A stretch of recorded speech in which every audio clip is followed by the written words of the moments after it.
Once upon a time, I couldn't think at all. There was this mental roadblock at the front of my mind caused by pure academic exhaustion. Yeah, I know. It's not as fun as any fairy tale, but it's a feeling I can imagine many can relate to. There was always some new test, some assignment, some project to stress about, waiting as anxiously as I was to be completed. Like my grades, as new things kept piling on, I got closer and closer to losing it. Fortunately, I got back on track with some inaction first. But that's just the Cliff Notes version. The full story hasn't been written yet, but luckily, today is the publishing deadline. Hi, my name is Jada Primo. I put that out into burnout, and after today, you'll be able to do the same. First off, I want you to imagine yourself as this sort of wizard in training. And for you, the pressure's building. You've been practicing this insanely difficult spell, all in order to impress the most powerful wizard in your region, to convince him to become your mentor. I know, it's a little fantastical. Bear with me. That's how you end up at the bottom of this huge tower. And now, the journey up starts. As you climb those stairs, you start to think about everything you left back at home. There's much work to be done, and owls to take flying.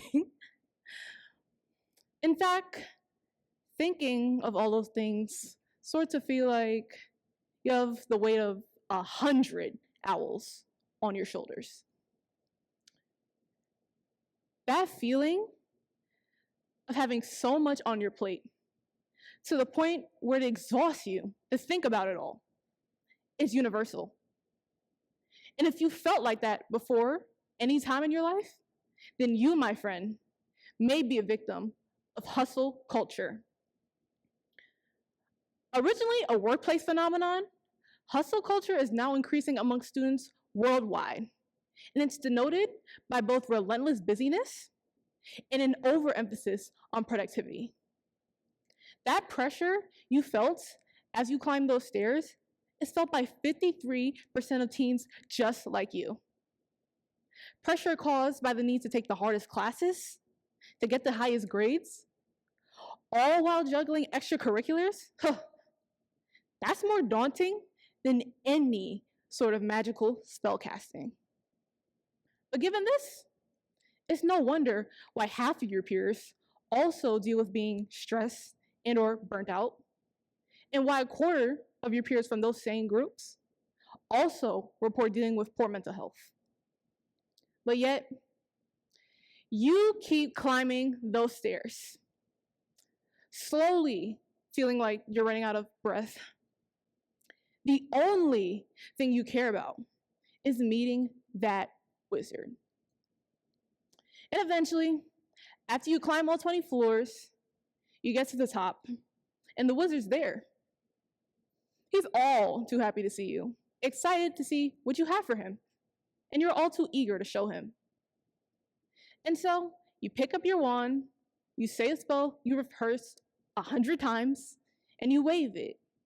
But then, all you seem to be able to conjure were mere sparks. So you wave, and you wave again, until nothing comes out the other end. The spell had sucked the energy right out of you. See, the natural law of the universe says that energy can't be destroyed. But for people who have been in a situation like this one, minus the magical element, that doesn't quite feel like the truth. I can't speak on the universe, But I can speak on this. I too have destroyed myself, almost completely wiped out what was left of me in my junior year of high school. In my previous years, I'd worked diligently to finish all my assignments early, to get the highest test grades, running on E while my academics and extracurriculars piled onto me. And for the longest time, it felt like nothing else mattered but getting to that next level. And that label of gifted and talented that was bestowed onto me in preschool stayed with me like a bad omen. And yeah, I can admit, those days of lemon timers and rainbow parachuting, they're long gone, even though I do miss the rainbow parachuting. But something did stay. The feeling of needing to deserve my spark, deserve that label of gifted and talented, stayed. The fear of failing and falling behind stayed. And so I kept working. I kept letting things pile onto me until one day, my spark was gone. And suddenly, I was in bed all day, doing nothing but scrolling, doing the only thing I had energy to do. And it didn't help much being online all the time, seeing people who I thought were doing so much better than me, even though I had worked just as hard.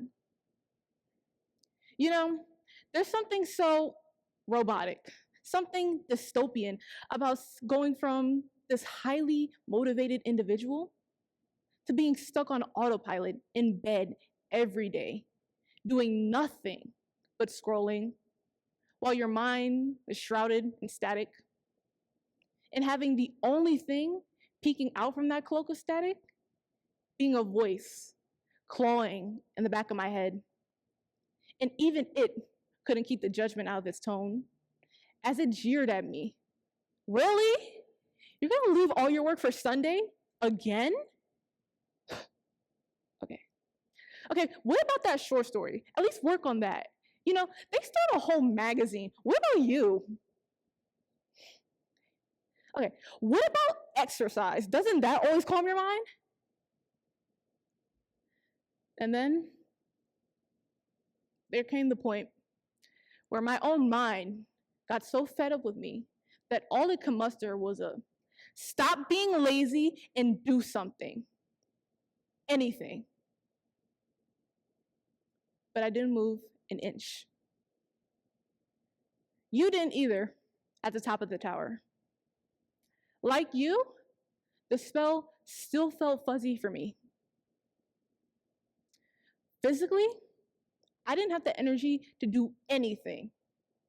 And mentally, I was ashamed to be this way.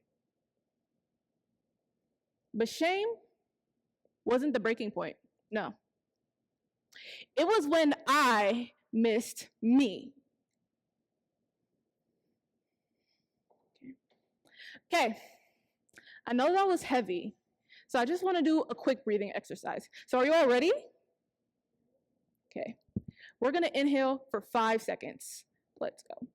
1, 2, 3, 4, 5. Hold for 5. 1, 2, 3, 4, 5. And then exhale for 5. 1, 2, 3, 4, 5. This isn't an easy topic to digest. Not at all. But the point I'm trying to make is this. Hustle culture is this optical illusion, trying to tell us that it's okay, that we should be devoting insane amount of hours of our lives to nothing but work. And it does that in the most sneakiest ways possible.